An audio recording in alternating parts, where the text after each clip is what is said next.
How many of you went to the Minnesota State Fair this past summer? Let's see a show of hands. Quite a few people went to the fair? Well, the day that I went to the fair, I met little Henry. Little Henry was born 86 years ago. He's a 1937 co-op orchard tractor owned by my friend Don Fricke.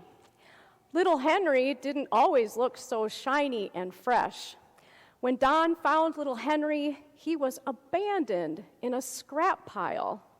He was missing parts and full of rust until he was rescued by Don. Don took great care to get little Henry's motor running. Then Don went in search of his missing parts to make him complete. One part was even discovered far from the rest in a rock pile. Each part was then painted and put back together. Don wouldn't give up until the tractor was completely restored. It was hard, and it took a lot of time, but it was worth it. Don said that it was a labor of love because this tractor had belonged to his father. Our scriptures today have something to say about restoration. How do we go about restoring relationships when we're falling apart? How do we recover? Is there any hope after we've been hurt or after we've been the one to hurt someone else? As usual, it's so important to look at the Bible verses in light of what comes before them and after them. Our verses in Matthew are part of a section where Jesus is responding to the question, who is the greatest? Jesus is telling people how his followers are to live as a community. In chapter 18, we read that leaders are to be humble like little children, that followers of Jesus must attend to morality so that they aren't stumbling blocks to others, that faithful disciples cultivate care for one another, and then our verses for today tell us to be persistent in resolving our conflicts with one another, and then forgive each other. How much? Too many times to count. Then when we zoom out even further in Matthew, we see that the bookends of Jesus' answer about who is the greatest have on one side the parable where the shepherd will go to any length, even leaving 99 sheep behind, to seek and to save just one who is lost. And then on the other end is where Peter is told that there should be no keeping track of how many times we need to forgive each other. The instructions about conflict resolution are surrounded by expressions of extravagant grace. Jesus is serious about restoration of relationships. The first thing that Jesus asks is that when a brother or sister has sinned, to go to them in private. This means no gossip, no whispering to others, no letting it fester, or guessing what the person's intentions were. And we need to care enough to not take it to social media or hide behind a texting screen. So many of our misunderstandings could be ironed out right there, only if we had the courage to approach one another directly when we have been hurt. Now, only after that step hasn't worked are we to bring one or two witnesses with us. You can think of those people as buffers. They can provide accountability for both parties and help them to understand each other. Some people are really good at that.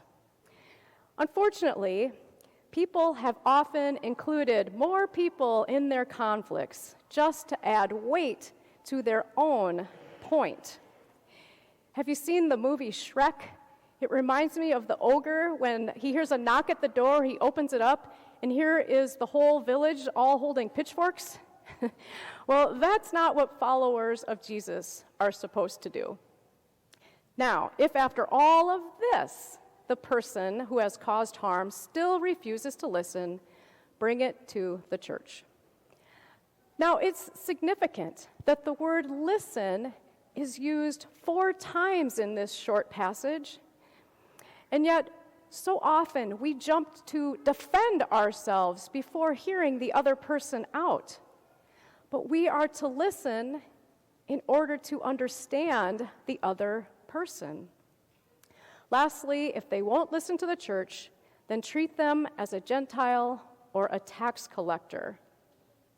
Now, in the past, I have read that sentence with a certain tone of voice in my mind, and I now question that tone after really thinking about how this fits into Jesus' bigger picture. I wonder what all of you think. Knowing Jesus and how he treated tax collectors and Gentiles, those that we might describe today as outsiders, what emoji do you think would accompany his statement? Jesus provides instruction to keep the community safe, so sometimes that means that we do have to set a boundary. Jesus' response to the question, "Who is the greatest?" exposes this question as the wrong one to ask. The better question is, how do we love each other well? Relationships are work. Community is hard. Conflict is inevitable.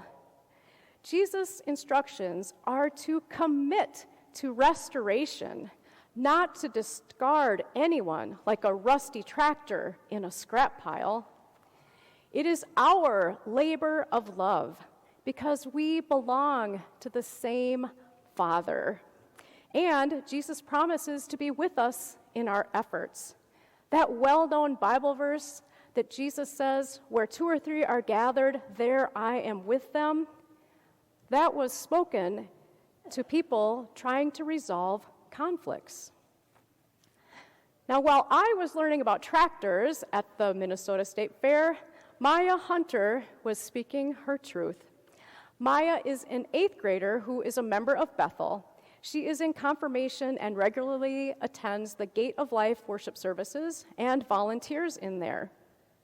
Maya read her original poem at the Olmsted County Fair for a performing arts competition and was awarded Grand Champion. Next, she went on to the Minnesota State Fair and received a blue ribbon. Maya is involved in the Boulder Option Mentorship Program that was founded by Daryl Thompson, who some of you will recognize as a football player for the Minnesota Gophers or the Green Bay Packers. And I learned last night that he went to high school in Rochester. Daryl Thompson has a copy of Maya's poem framed in his office. And in fact, she was invited to read her poem as the opening speaker at his fundraising gala this past week. We are blessed to have Maya here and willing to share her poem with us today. Now, I asked her to share her poem because of the connection with Jesus' instructions to deal with differences face to face, not by going behind someone's back with gossip or bullying. She captures perfectly that feeling of self-doubt and questioning that can accompany stares and whispers that tell people, "You're not one of us." Maya?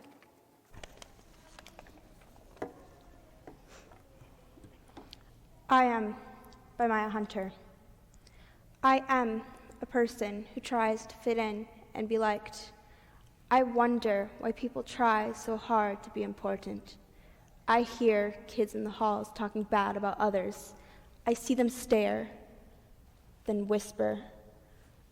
I feel like nobody cares about personality, just looks. I pretend that life is perfect, and just then, reality comes crashing back to me. I think I am important, but what's the point? Nobody likes you the way you are. I worry about my looks. but don't notice. We all have flaws, and yet we are all perfect just the way we are.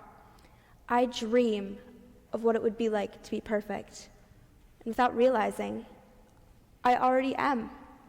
We all are.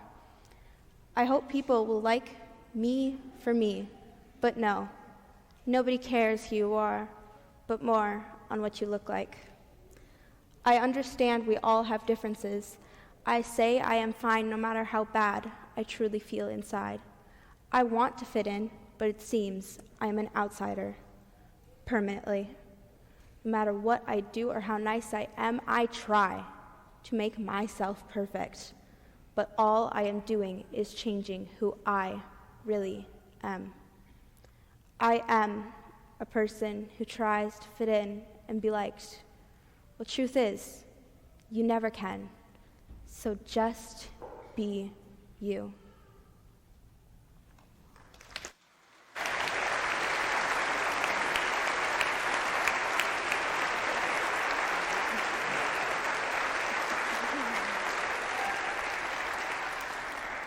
People of God, I invite you to join me in responding to Maya with, "We see you, we hear you, you matter." Ready? We see you, we hear you, you matter. How many of you have ever felt like Maya did? Don't we all want to be liked and to be celebrated? The good news is that we are all seen and treasured by God. Jesus restores and redeems us so that we don't need to hide ourselves. No, we don't always act perfectly, but we are loved and forgiven. We have been created in the image of God, who desires to be in relationship with us so that we can be in relationship with each other. As Maya would say, that means you are perfect the way God made you, so just be you. And love each other well. Amen.